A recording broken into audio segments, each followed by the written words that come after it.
സത്യം പറയാമല്ലോ, ജി സുധാകരൻ ഒരു കാലത്തും ഒരു സഖാവായിരുന്നില്ല. താനൊരു പഴയ മാടമ്പിയാണെന്ന് പലതവണ തെളിയിച്ചിട്ടുള്ള ഒരു വ്യക്തിയാണ് അദ്ദേഹം. സഖാവ് ഓമനക്കുട്ടൻ്റെ സംഭവം മുതൽ ഇങ്ങോട്ട് പല കാര്യങ്ങളിലും ഒരു പാർട്ടിക്കാരനെന്നോ ഒരു കമ്മ്യൂണിസ്റ്റ് ആണെന്നോ സ്വയം വ്യക്തമാക്കാത്ത തരത്തിലുള്ള പ്രവർത്തനങ്ങൾ അദ്ദേഹം കാഴ്ചവച്ചിട്ടുണ്ട്. അയാൾക്ക് സഖാവാകാനോ നല്ല പൊതുപ്രവർത്തകനാകാനോ ജനസേവകനാകാനോ കഴിയില്ല എന്നുള്ള കാര്യം അദ്ദേഹത്തിൻ്റെ സ്വഭാവം അടുത്തറിയുന്നവർക്ക് തീർച്ചയായും ബോധ്യമാകും.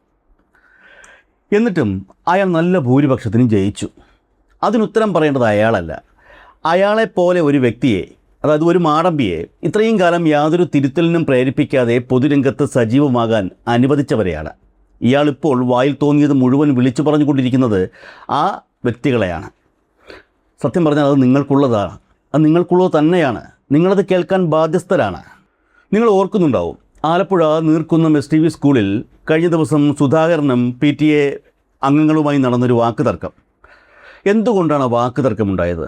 അതുമായി ബന്ധപ്പെട്ട് അടുത്ത ദിവസം മാധ്യമപ്രവർത്തകർ സുധാകരനോട് ചോദ്യം ചോദിച്ചു. എന്തുകൊണ്ടാണ് അന്ന് അവിടെ വാക്കുതർക്കമുണ്ടായത് എന്നുള്ളതായിരുന്നു ആ ചോദ്യം. അതിന് പുള്ളിക്കാരൻ പറയുന്ന മറുപടിയുണ്ട്.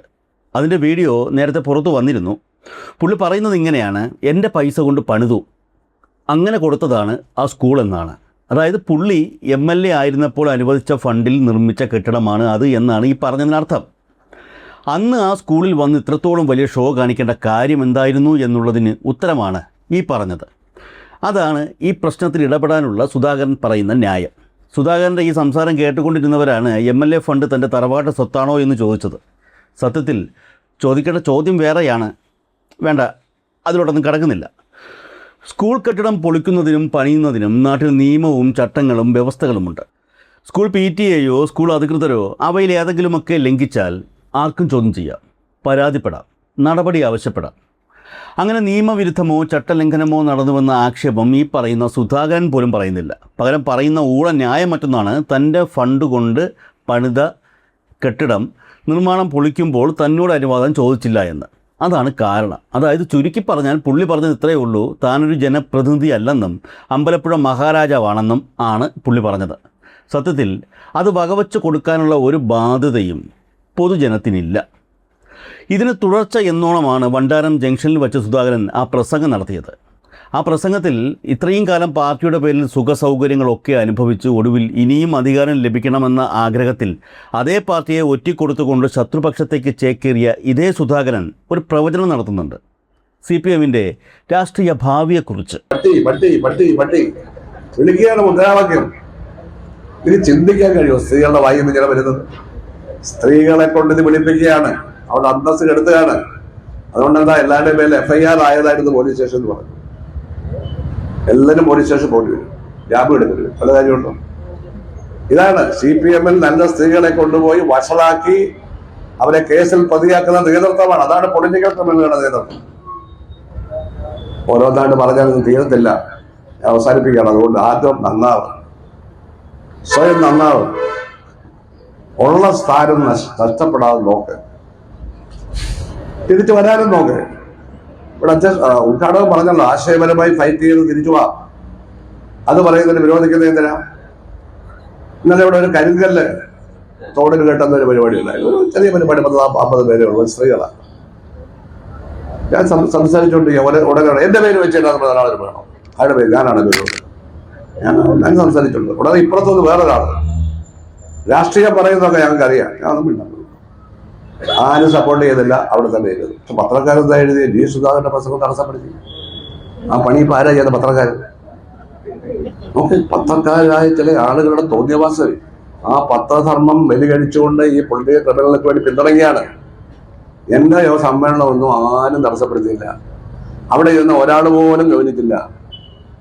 ഇതാ ആമീദക്കായാണ് അവരെ ഉപദേശിക്കാൻ വേണ്ടി പോയത്. ഞാൻ പറഞ്ഞു വേണ്ടാവില്ല, നന്നാവില്ല, ഇനി പോരാൻ പറഞ്ഞു. മനസ്സിലായില്ലേ? ഇനി പോരാൻ പറഞ്ഞു. അല്ലെ അവരെ അടിച്ചെന്ന് പറഞ്ഞ് ഇവിടെ നടക്കാൻ ശ്രമിക്കും. മനസ്സിലായില്ലേ? അപ്പൊ അദ്ദേഹത്തിന് പോന്നു.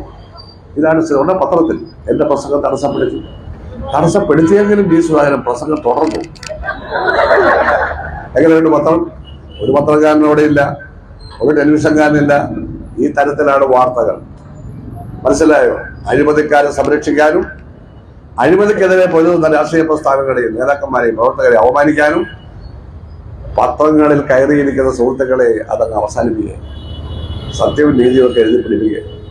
ഈ രാജ്യത്ത് ഞങ്ങൾ എന്ത് പറഞ്ഞാലും ജനങ്ങൾ കേൾക്കും. എഴുതുന്ന പത്രങ്ങൾ വേറെയുണ്ട്. ഇവിടെ ഇല്ലെങ്കിൽ വെളിയിൽ ഞങ്ങൾ വരുന്ന പത്രക്കാരെ, മറ്റു ജില്ലക്കാരിലൂടെ വരും. അതൊന്നും വേണ്ട.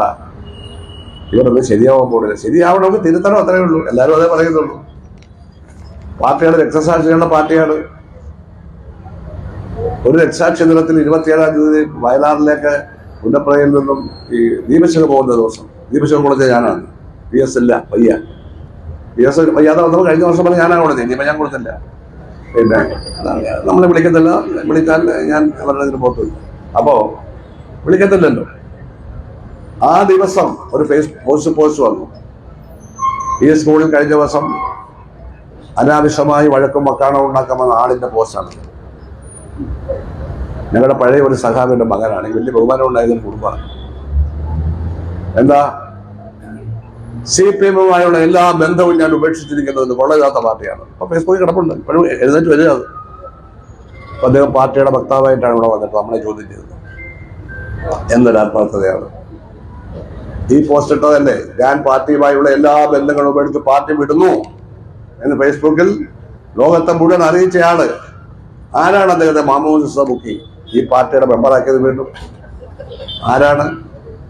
ആരാണിത്? ഇതാണ് രാഷ്ട്രീയം. ഈ പിത്തലാട്ടമൊന്നും ഇവിടെ നടക്കില്ല. ആശയപരമായ സമരം, രാഷ്ട്രീയമായ സമരം, സംഘടനാപരമായ സമരം നടത്താം. അങ്ങനെ നടത്തിയാൽ CPM അവശേഷിക്കുന്ന ശക്തിയെങ്കിലും ഉണ്ടാവും. ഉടനെ ഉയർത്തെഴുന്നേൽപ്പില്ല. കാരണം ഉയർത്തെഴുന്നേൽപ്പിക്കാൻ കഴിയുന്ന ഒരു ശക്തിയും ഇന്ന് അതിനകത്തില്ല. ആത്മാർത്ഥാണ്. എനിക്കറിയാമല്ലോ ഇവരെയല്ല, ഒരൊറ്റയാൾ പോലും ഇല്ല. CPM-ൽ ആളെ കൂട്ടാൻ കഴിയുന്ന ഒരൊറ്റ പ്രവർത്തകൻ ഈ ജില്ലയിലില്ല. പിന്നെ ഗോവിന്ദമാഷ് വന്നാൽ ആള് കൂടുമായിരിക്കും, പിരിയായിരിക്കും. നിങ്ങളെ കരുതിയാൽ വരുന്ന അദ്ദേഹമാണല്ലോ. പിന്നെ വെറുതെ പിണറായി വിജയൻ സാഹിബിനെ കൊണ്ടുവന്ന് വെറുതെ ചീത്തയാക്കുക. അത് നല്ല മനുഷ്യനെ. ഒത്തിരി കഷ്ടപ്പെട്ടതായി പാർട്ടിക്ക് വേണ്ടി. ഇതൊന്നും എനിക്ക് പറയാം, എനിക്ക് നന്ദിയുണ്ട്. പക്ഷേ അദ്ദേഹത്തെ ചെറ്റയെന്നൊക്കെ വിളിച്ചാൽ ഞാൻ മറുപടി കൊടുത്തത് വേറെ പ്രത്യയശാസ്ത്രപരമായ മറുപടി. അതൊക്കെ അദ്ദേഹത്തിന് വന്നിരിക്കുന്ന മാറ്റമാണ്.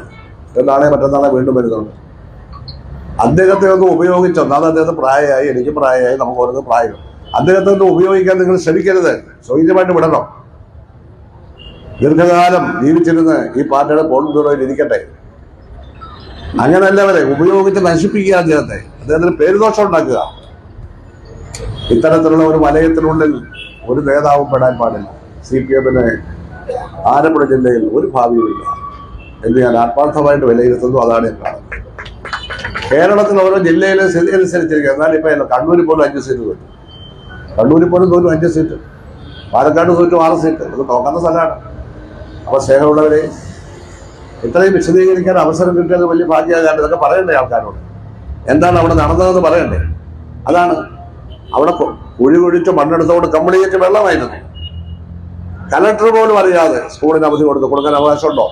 ആ FSSും ഈ PTAയും കൂടെ ചേർന്നിട്ട് കലക്ടർ അറിയാതെ സ്കൂളിന് അവധി കൊടുത്തു. കാരണം ഈ കുഞ്ഞുങ്ങൾക്ക് കൊണ്ട് പാനക്കത്തല്ലേ മണ്ണടിച്ചോണ്ട് പോയി. ഇന്നിപ്പോ നോക്കെ വെള്ളമെല്ലാം പറ്റി, പമ്പ് ചെയ്ത് വെള്ളം പറ്റിക്കായിരുന്നു. എന്നിട്ട് അവിടെ കുഴിയിലെല്ലാം മണ്ണിട്ടിട്ടുണ്ട്. എന്തായാലും CM ബഹുമാനപ്പെട്ട മുഖ്യമന്ത്രി ഒരു അന്വേഷണ കമ്മീഷൻ വെക്കുന്നുണ്ടല്ലോ, അവരന്വേഷിക്കട്ടെ. എല്ലാവരും മൊഴി കൊടുത്തോണ്ടു. എല്ലാ കാര്യങ്ങളും കൊടുക്കണം. റെക്കോർഡായിട്ട് എൻ്റെ കയ്യിലോട്ട് കടലാസ്, ആ കടലാസ് എനിക്ക് തന്നാണ് അതെല്ലാം അവിടെ കൊണ്ട് കൊടുക്കണം. അയാളെ അടിച്ചു എൻ്റെ മുമ്പിൽ വെച്ച് അടിച്ചയാൾ താഴെ വീണു. താഴെ കിടന്നുകൊണ്ട് അയാൾ കാല് മുന്നോട്ട് നീട്ടിയപ്പോൾ CMC ചെയർമാന്റെ പള്ളക്ക് കൊണ്ടത് അയാളുടെ കുറ്റാണല്ലോ. അയാൾ നിരത്ത് കിടന്നുകൊണ്ടാണ് ചവിടെന്നുള്ള കാല് മുന്നോട്ട് നീട്ടി. ഞാൻ പള്ള കുറച്ച് വലുതായതുകൊണ്ട് അവിടെ സത്യമല്ല. ഞാനത് കണ്ടോണ്ടിരിക്കുക. ഞാനിരുന്നാലും പടിഞ്ഞാറ് വശമാണത്. മനസ്സിലായില്ല? അടിച്ച താഴെ കിട്ടുന്ന ആ സ്കൂളിൽ യാതൊരു ഉത്തരവാദിത്വമില്ലാത്ത ഒരു പഞ്ചായത്ത് മെമ്പർ വന്നു അതിനകത്ത്. മനസ്സിലായില്ലേ? അത് ഗൗരവമായി പോലീസ് 5 പോലീസ് അവിടെ ഉണ്ടായിരുന്നു. ഒരു തെളിവും വേണ്ട, അവർ കണ്ടോണ്ടിരിക്കാനില്ല. ഞാൻ ഇറങ്ങുമ്പോൾ 5 പോലീസുകാർ എൻ്റെ കൂടെ വന്നെ വെളിയിലോട്ട്. നിങ്ങൾ എന്താണ് ചെയ്യുക? പോലീസിന്റെ ജോലി എന്താ? പരാതിയൊന്നും വേണ്ട. അഡ്മിനിസ്ട്രേറ്റീവ് കേസെടുക്കാം, ഓൺ ദ സ്പോട്ട് കേസെടുക്കാം. ആരും പരാതി ചെയ്യേണ്ട കാര്യമില്ല. പരാതി ഉണ്ട്. എൻ്റെ അടക്കം പരാതി മുഖ്യമന്ത്രിയുടെ കയ്യിലുണ്ട്. അദ്ദേഹം അത് വേണ്ട പോലെ ചെയ്യുന്നുണ്ട്. വിദ്യാഭ്യാസ മന്ത്രിക്ക് കൊടുത്തു, ആഭ്യന്തര മന്ത്രിക്ക് കൊടുത്തു, ലോക്കൽ ബോഡീസ് മിനിസ്റ്റർക്ക് കൊടുത്തു, സ്പീക്കറിനും കൊടുത്തു. കാരണം എൻ്റെ അവകാശം ഒരു സ്കൂളിൽ പോയി പരിശോധിക്കാനുള്ള എൻ്റെ പ്രിവിലേജ് ഇവരെ ബലം പ്രയോഗിച്ച് തടയാൻ ശ്രമിക്കുകയും എന്നോട് അനാവശ്യം പറയുകയും ഒക്കെ ചെയ്തത് എൻ്റെ അവകാശങ്ങളെ ലംഘിക്കലാണ്. നിയമസഭയുടെ കൂട്ടിൽ കയറ്റി മാപ്പ് പറയും. അന്വേഷണ ചെറുക്ക് നടന്നാൽ നിയമസഭ കൂട്ടിൽ കയറ്റി മാപ്പ് പറയും. അതാണ് ശിക്ഷ. അറിയാത്തതുകൊണ്ടാണ്, കുട്ടികളെയല്ല. ഏതായാലും ഞാൻ അവസാനിപ്പിക്കുന്നു. ഈ സമ്മേളനം സംഘടിപ്പിച്ച കോൺഗ്രസ് കമ്മിറ്റിക്കും ഭാരവാഹികൾക്കും എല്ലാം നന്ദി പറഞ്ഞുകൊണ്ട്